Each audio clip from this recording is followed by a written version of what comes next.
Hi, welcome back.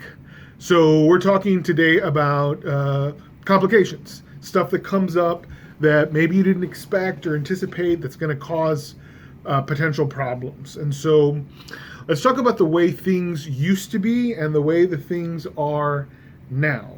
So in the past, the courts relied on the Texas Rules of Civil Procedure, specifically Section 510. And I'm not going to bog you down with statutes. But in those statutes, there was a limitation placed on when a landlord was able to get what's called a writ of possession, essentially the document that allows you to kick the tenant out after you've won the case. And so this document, which is extremely important, particularly when a tenant refuses to leave, used to be available in 6 days.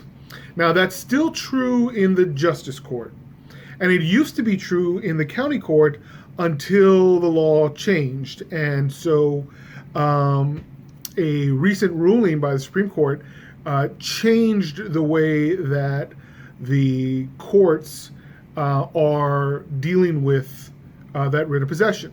And so here's what it comes down to.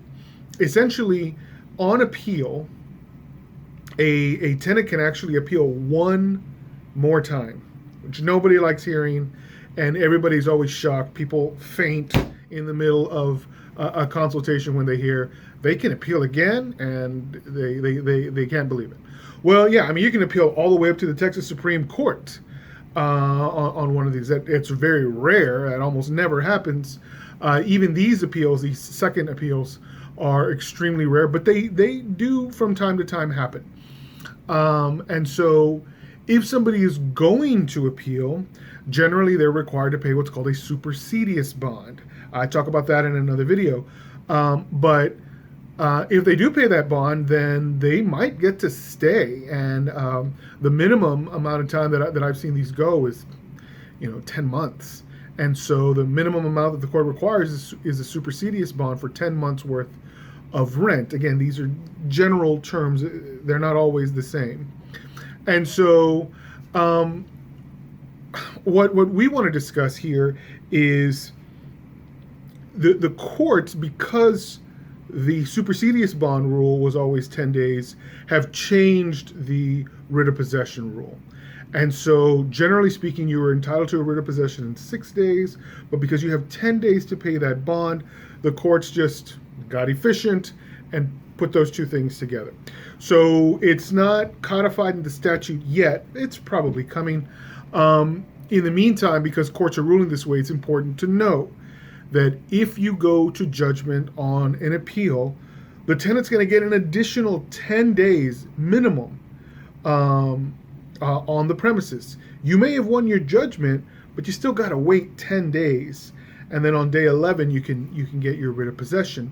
The truth is, it takes much more time, and we'll talk about what kinds of workarounds you can do in another video.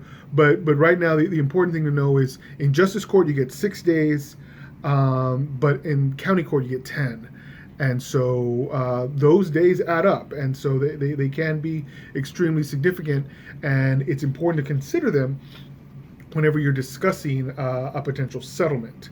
That's always some kind of leverage that I use when we're talking settlement between a landlord and a tenant, because in the back of my mind, I know, look, they're going to get 10 days anyway. So getting to the end of the month maybe isn't that big a deal, or whatever scenario we're looking at to file a settlement. In any case, use these time limitations and constructions in your favor when you're seeking a settlement, and things will go better for you. All right, have a good one.